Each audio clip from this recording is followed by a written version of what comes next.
انا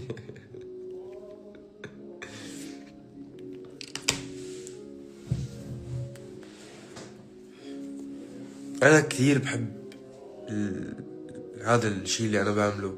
كثير بحب الناس اللي بتقدرني وبتحترمني.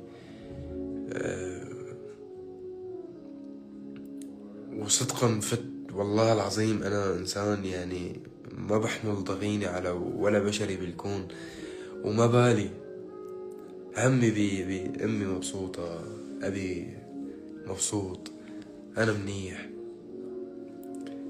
عم بنزل على استوديو بقعد ساعات طلع غنية حلوة بعبر عن مشاعري. أنا هذا الحدا.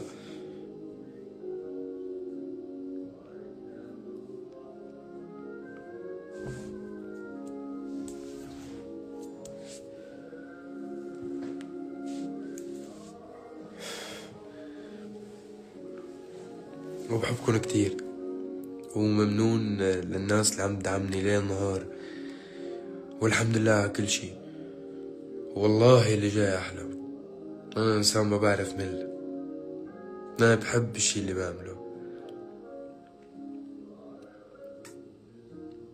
واللايف التاني حيكون أهضم هذا لأنه عنا كتير اشياء نحكيها مع بعض. عنا اشياء نحكيها مع بعض، لهيك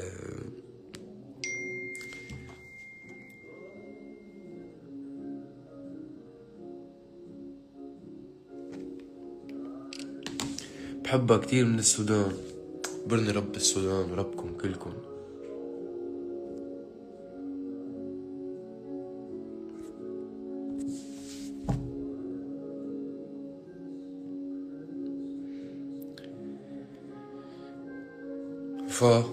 انبسطت فيكم كتير، وبس تعرفوا مين طلعني وبخبرونا، وبس تعرفوا اذا الشام يتراجع من 60 حفلة بالسنة ل100 حفلة بالسنة، الحمد لله رب العالمين. واذا كان يعمل مليار و100 مليون لمليار استماع، بدرسونا الحالة هيك على الخفيف، بعتولي ورقة على البيت بشوف انا اخطائي وين. شكرا لكل حدا مؤمن فيه وعم يدعمني، بحبكم كتير. عم حضر لكم كتير اشياء جاية. سوري على التعصيب، بس انا هيك يعني دجني دجتك العافية، مزعوج. كنت من الناس يلي ما بعرف ليه عم تعمل هيك وعم بتكبكب سموم. يورني ربكم، ضلكم بألف خير. وحافتح لكم لايف اليومين نقعد هيك نحط كاسة الشاي انا وياكم، ويمكن ننزل على الاستوديو نعمل غنية، لانه عامل اغاني كتير حلوة. بحبكم كتير، ضلكم بألف خير. حب وحنان.